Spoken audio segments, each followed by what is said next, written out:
somebody just take off and then somebody else. We don't do it in order or anything, just whatever you want to do. Okay, I'll start off with Father Gleason. Okay, wait a minute, see if he's ready. Father Gleason was here? Huh? Father Gleason was here? No. Well, when our kids went to St. John's, probably. Yeah, and he come up here. Are you ready? We're doing it.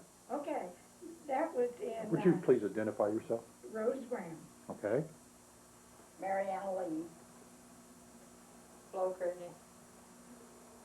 K.D. Hart. And this is the 4th of February, the year 2001. I'm George Carpenter, recording your session today.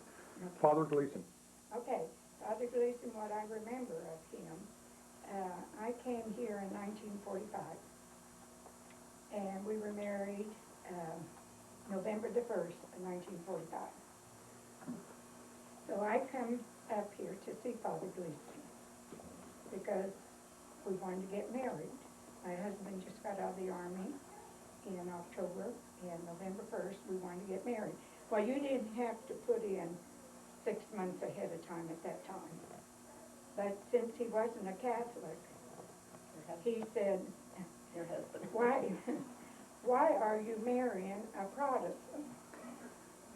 And I said, well, because I love him. And he didn't act like he was too happy to marry us. So, There's Father Gleason. and he was really kind of, I don't know, not with it. He wasn't as friendly. So I decided I won't get married at the church. So we went to the Christian church at Nineveh, and Preacher Powers married us just right now. And then after I had 2 children, and I wanted them to be baptized, so we had to get married in the church. So there we go from there. Father Moran was here. And Father Moran gave us instruction, my husband, and we got married in the church.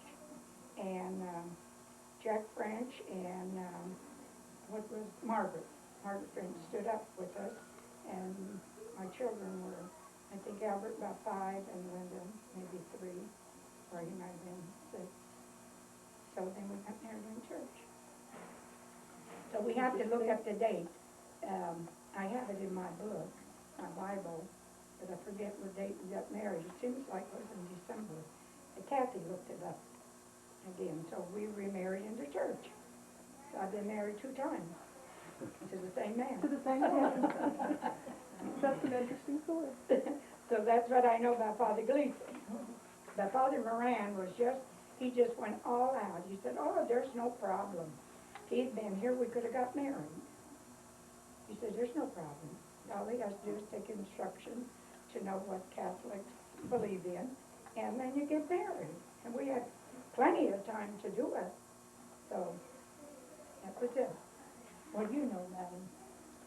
Well, Father Bankowski, Yeah, I remember him too. he was really a worker. He was a little guy, and I heard that he dug one of the graves in another place that they didn't have someone to dig the grave, so he dug the grave, and he was really a worker. And He must have been down North Burn, one of those little churches. I think so. Father Schweitzer was nice too. I think he was when the kids made their communion in that picture. Father Schweitzer. We've had a lot of priests here come and go. Mm-hmm. Father Seeger was here when I got Yeah, he was here a long time. Yeah, he married us, Is he the one that married you? 48. February 10th, I'm gonna soon be coming up. He was a nice guy. I remember the first time that I came to church. We had just moved to the farm. This was in 1965. Of course, I was raised in the city, so I was a city girl. And it was pretty isolated, pretty lonely for me. So when we first came to Holy Trinity Church, Father Zori was here. And I felt like I had come home. Father Zori, of course, Holy Trinity was the parish in Indianapolis where I was raised. And Father Zori was from Holy Trinity Parish, and my cousin lived next door to his parents. So I felt like I had come home when I came here the first Sunday. It was a good feeling. Yeah, because it was just a small church. There wasn't many went to church then. At that time. And then I remember when they got the altar society started, and we went to Mrs. Hill's, and I forget what that woman's name was, that lived over there by, Mrs. Broadbeck. and yeah, well, she had it too, and then Shirley had it, and, the altar society, when we had our meetings once a month. Yes. But there's a lady lived over there by, Amos's, a little brick house on the corner, and we went to her house, but I didn't remember what her name was. And I don't know, why did they do away with altar society? I couldn't get enough going. Well, the Holy Name Society, it disbanded too. You remember going to that, Kay? I don't think I belong to You that. didn't belong to the, What's the difference between the Elder Society and the Ladies Guild? Ladies Guild. Well, Thomas has Ladies Guild, and my sister was there, and I just wondered what the difference was. Did they take care of the altar linens? Wasn't that the purpose of the altar society? I don't know. Take care of the altar linens? Way back when, the nuns did all that. My Aunt Ada used to take care of the linens, and I would help her spread those long altar cloths on, and then she took them down to the lady on Walnut Street, and she laundered them. And So when you did the altar society, did you ladies, you always met at each other's house? yes, we went once a month in Carol Jean's house, and our house, and Ada Wright. yeah, remember Ada and Shirley, and Mrs. Hill, and Mrs. Broderick, Mrs. Broadbeck. Broderick. That's that one that lives on Main Street. Yes, Main Cross. That big, Yeah. that big house that burned. Mhm. She had all that newspaper and gasoline down in the basement. Yeah, well, she burned in it, you know, she. Oh, she burned up in it too. Mhm. But when they come to church, certain ladies, about like we are now, most of us, if we get there early, you have a certain seat. And when she'd come in there, Mrs. Broadbeck, she would just, if you were there, she would shove you over. Yeah, she had to She sit had out. great big pocketbook. Yeah. But she had this great big car, and she couldn't park it down on the curb, and she backed Yeah, up I remember about 6 times to get that car parked on that curb down there. And Ben said the kids would stand up on the hill and giggle. Yeah. She was really some lady. But, and Mrs. Joanne, you know, she had hers, we always sat, me and the kids, over there where you guys sit, over on that side. And then Kay and them, I remember seeing them come in, all the little children, and Jamer Matka, and I always used to look because I just had the two, and I think, how in the devil could Jane get all them children ready, and all of them, you know, and her family's thick as sand, pretty little panties, and Well, the little girls wore these little ruffled panties, and one little the girl, cutest little thing. I guess she had to go to the bathroom before she left home, and Jane didn't realize it till she got to church and she didn't have any panties on, so Jane saw it and she picked her up and held her the whole time. But they wore these little ruffled panties. Shall I tell you a story about Jane Ramatka's daughter Jeannie? I guess she had a daughter named Jeannie in Ben's family, and they were real good friends. And Ben just always thought Jeannie was it. So on our first date together, Ben said to me, okay, so if we get serious, and if we get married, and if we have a girl child, her name will be Jeannie. He about scared me to death. This was our first date. And we had a girl child, and her name was Jeannie. Without any fanfare whatsoever, it was Jeannie. You set you straight on that. Yes. Now, she had a nice family. Yes, Is Joe a priest, or is he just a Kind missionary? of missionary, I Yeah, think. they were very religious. I think she has a brother that is a priest, Jane did have. It's a nice family. Building changes or any changes in how the mass is done? Well, first of all, I don't like that you don't kneel as much as you used to. I think that kneeling is something to do in the church. All you do is stand. You do see some people kneeling. That's when you're supposed to kneel. And everybody just stands. You feel out of place if you kneel, and everybody else is standing. It changed that, and then on the communion, how they changed in confession. Communion, you just go up, where before we went, to a rail, you kneel down, you receive your communion. That's changed. And you didn't touch it. Yeah, not wearing, and the priest was the only one that done it. You didn't have the lay people doing it. And, what was I going to say about something else? Oh, and you don't have to wear hats anymore, like you used to. You couldn't enter a church without a veil or a hat on your head, and you didn't wear shorts. You didn't come to church like that. Now you can just go anywhere, which is for the better, to go. You could get kids to go to church better now, to wear shorts and feel comfortable in the summertime. They like it. I don't think there's anything wrong with it. What do you think? Well, what impressed me when I was younger is those kneelers. They were wooden benches, and I wore knee socks, and I would have dents in my knees the whole Sunday. And You kneel down so long, you felt like you couldn't get up. yeah. Make you stiff to get up. Did they not have the padding on them then? Oh, no padding, just a wooden board. You're supposed to suffer in church. Yeah, that's what you're supposed to. I remember kneeling there so long, I just felt like I just couldn't straighten my back up.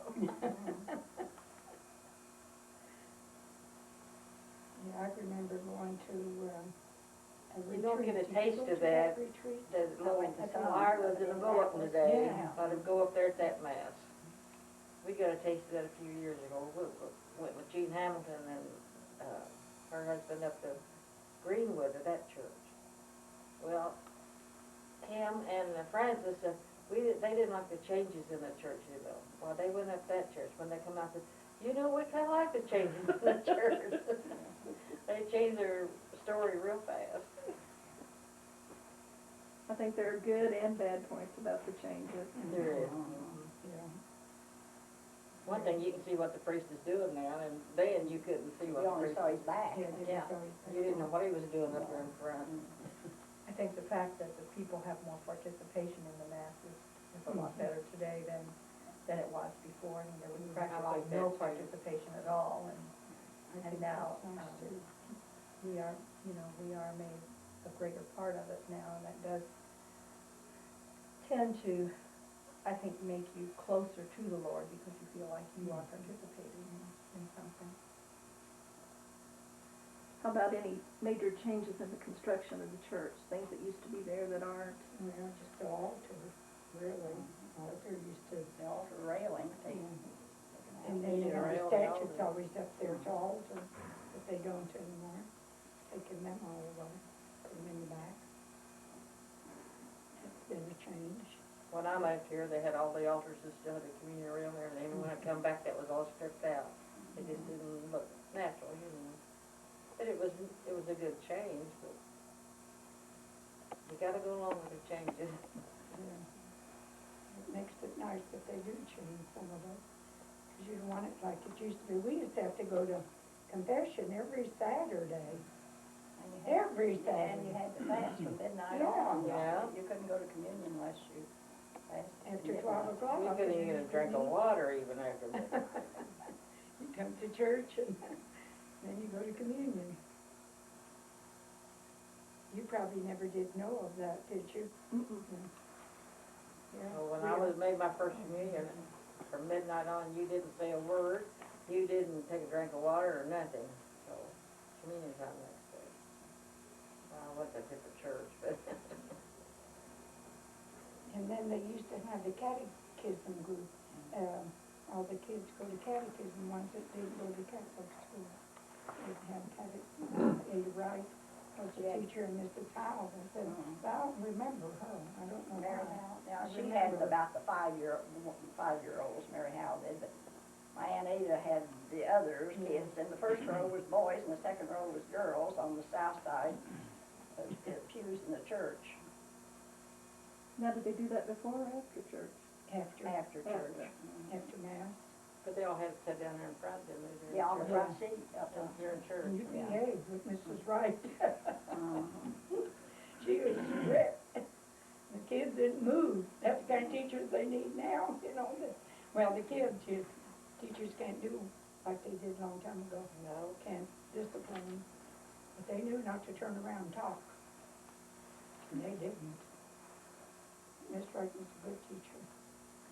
Where was the confessional at? In the back of the As church. soon as you come in where the statues are.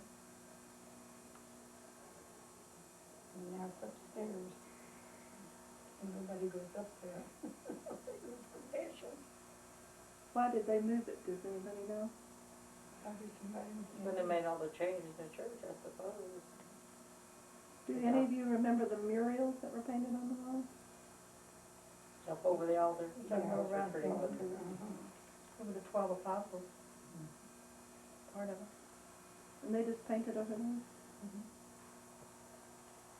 Yeah. That's what I think. So some of the changes aren't so good. Yeah, some of them are good.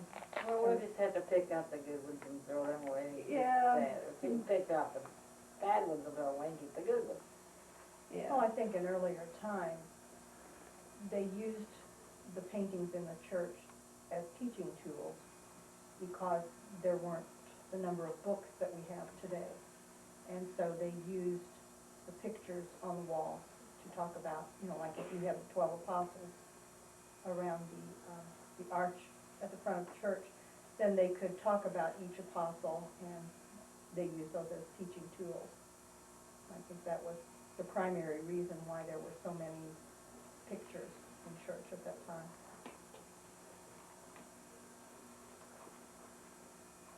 I have as my next topic the Altar Society, but you ladies have you already talked about all that you know about the Yeah, Altar that wasn't Society? too much to it. I don't even know how long it lasted. Did you actually have a structure to your meetings, or was it just more of a social gathering? Do you Just remember? social. Just But social? we paid dues, though. Yeah, we paid dues. And you were in charge of church linens, is that not correct? Yes.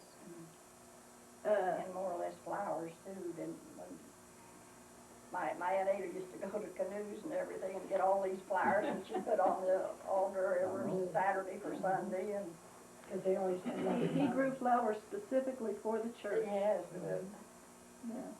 well, when she got older and got kind of forgetful, she taught school and she always came after school up here to say prayers and everything, and then she'd forget whether she locked the church door. Then she'd call Mr. Canoe and she'd say, I don't know whether I locked that or not, will you go up and check? And she usually had, but I don't know how many times she had to call. She called him and said, I don't know whether I locked the church or not, and he would go back up to check.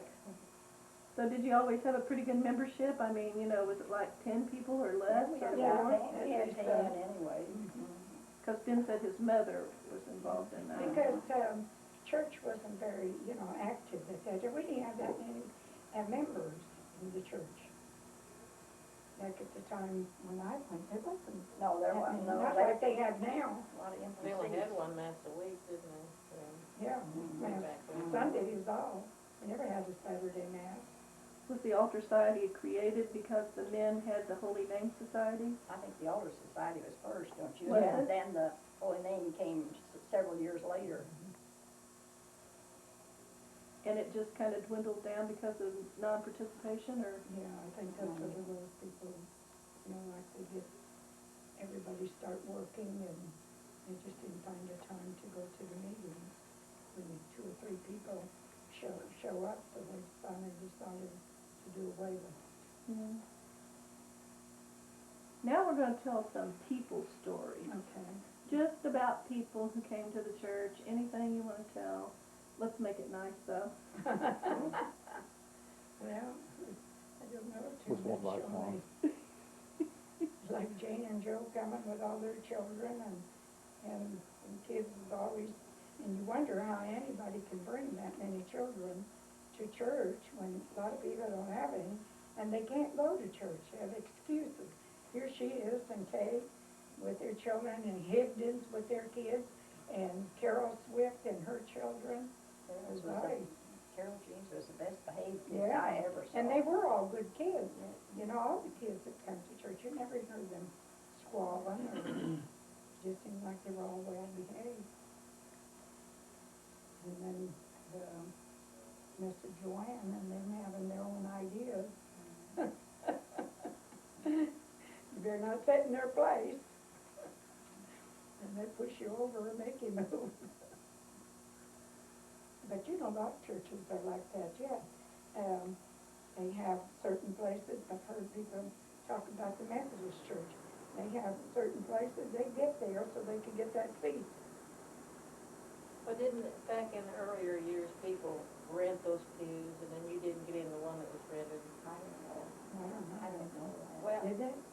Oh, yeah. well, maybe not all churches, but I did where I went to church. Mhm. Or, Sort of like going to Churchill Downs down in Kentucky for the Derby. You rent a booth down there, somebody sitting You in had your to- box or something where I like was that. raised, you had to rent the pew, Yeah, and nobody got in the car. and it had your name on the end of it. Had a little tag on, Yep. on the back of the pews with Yeah. your name on it. Nobody got your place. And I don't want to interject myself too much in this, but when my mother-in-law died in Fort Worth, she specified in her will that a certain amount of money, considerable, be given to the church, that a memorial pew be placed there for her and for her husband. And one of the ways they got things paid for, like stained glass windows, is that people who were blessed enough to have the money would commission a window to be made. Have their names on the window. Yes, ma'am. I went down to Kentucky where my mom was, her family was from. You see all the names on the windows. I said, I felt like I was home. Approximately how many families were going to church at these times that you're talking